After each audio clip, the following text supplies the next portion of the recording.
Today, Virginia lawmakers are reacting to Governor Spanberger's executive order that would end partnerships between state police and ICE. Spanberger says the previous agreement puts state agencies under federal control. U.S. Democratic Senator Mark Warner says that he is supportive of her decision and believes it was the right move until reforms are made. Your main job as the local police is to keep the community safe. If your community members believe that you're working with a rogue agency, they can't do their job. U.S. Republican Representative Morgan Griffith says he believes Governor Spanberger's decision will create more division between state agencies and ICE operations. You don't have any communication, you don't have any cooperation, all of that falls apart, and there are going to be misunderstandings, and it's going to be, in my opinion, it's going to be more dangerous for all. Griffith says he hopes the governor will reconsider the choice and work to find a solution where ICE operations and state agencies can work hand in hand. New details. The Department of Homeland Security is reporting during President Trump's first year back in office, there were more than 180 vehicle attacks on officers, 68 against ICE and 114 against Border Patrol. The National News Desk, Jeff Harris, joining us after digging through these numbers. Jeff, for ICE specifically, that data represents an over 3,000% increase compared to last year. What more can you tell us? So the Department of Homeland Security releasing these updated statistics this week, citing multiple recent examples of vehicle attacks against law enforcement across the entire nation, including like in states like California, Colorado, and also in Maryland. Now the numbers also being shared as anti-ICE blockades continue to pick up in Minnesota. From January 21st, 2025 to January 24th of this year, DHS reporting ICE and Border Patrol have experienced 182 vehicle attacks against them, 68 against ICE specifically, and 114 against CBP. Trump administration officials pointing to violent rhetoric from local politicians, including in Minnesota, as one reason why. This kind of violence is perpetuated by what we hear the governor saying, what we hear the mayor in Minneapolis saying, and their irresponsibility is extremely reckless. I said in March, if the rhetoric didn't stop, there's going to be bloodshed. And there has been.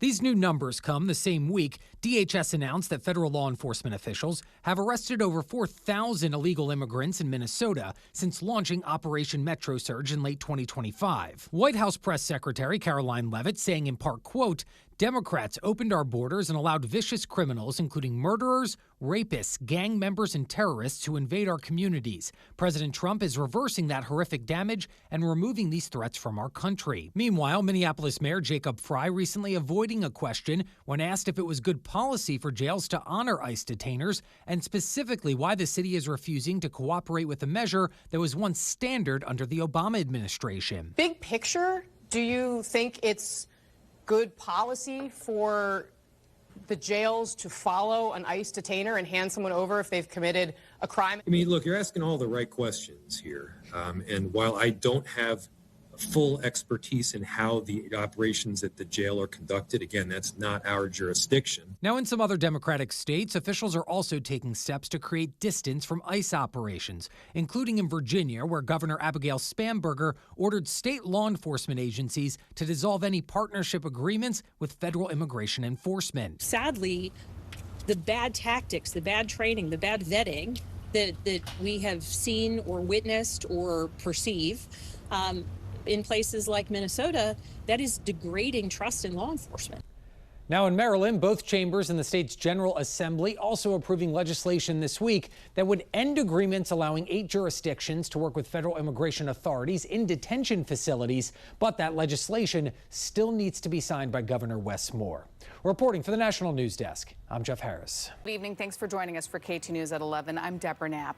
Only on K2, we're pressing Congresswoman Maxine Dexter about the legal limits asylum seekers have. Victor Park is at the live desk with details tonight. Victor?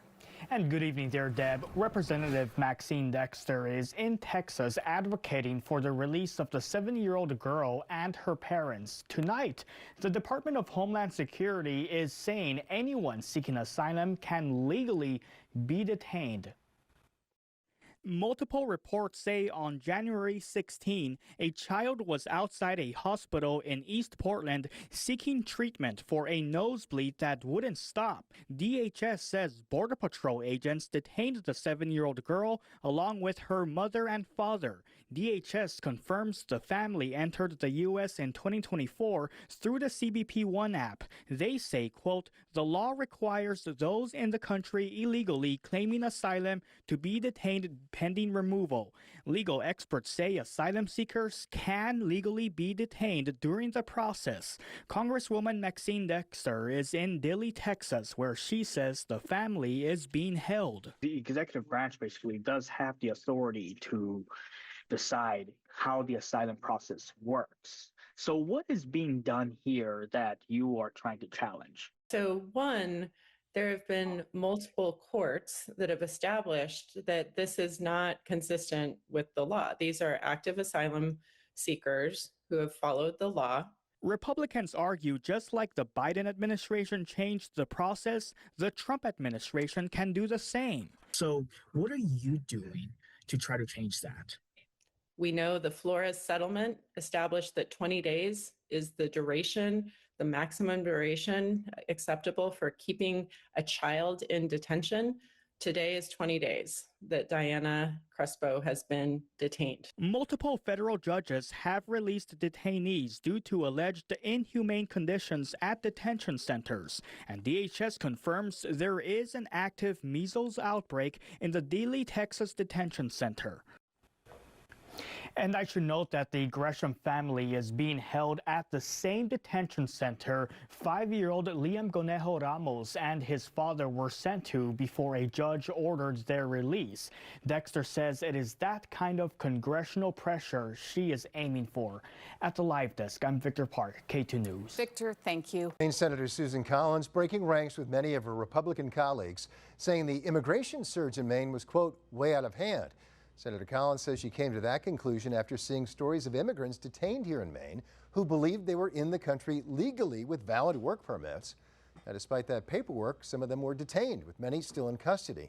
Collins telling Fox 23 when she heard about these cases, she then asked DHS Secretary Kristi Noem to cancel ICE's enhanced operations in Maine. I don't think we want criminals from other countries here in the state of Maine or anywhere in our country committing other crimes. But clearly this was way out of hand, and I was glad I was able to intervene. Federal officials dubbed that operation Catch of the Day, which Senator Collins also said is offensive. The surge claimed to target, quote, the worst of the worst. However, many of those detained do not have criminal records and were in the country lawfully. Coming up